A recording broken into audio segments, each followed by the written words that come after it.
Kir yuvish mashinasidan uzoq muddat noto'g'ri foydalanish natijasida unda noxush hid taralishi mumkin. Videoni oxirigacha ko'ring. Bugun siz bilan kir yuvish mashinasining gigiyenasi to'g'risida bir qancha foydali maslahatlarni bo'lishamiz. Keling, avval Volmer'ning sifatli va zamonaviy VLT5 SLD 8 model kir yuvish mashinasi bilan qisqacha tanishib olsak-da, so'ng esa tavsiyalarga qaytsak. 8 kg kir yuklash og'irligiga ega bu model tejamkor DD inverter motori bilan jihozlangan bo'lib, past ovozda ishlash sizga noqulaylik tug'dirmaydi. Zamonaviy dizayni noodatiy shakldagi tutqichi kir yuvish vositalari uchun bo'linmasi va kattagina ishiga e'tiborga molik.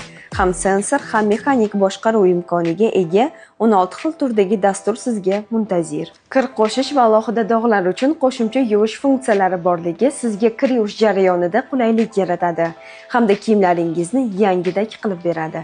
Bug' bilan yuvish funksiyasi orqali har qanday bakteriya va allergenlardan xalos bo'lasiz.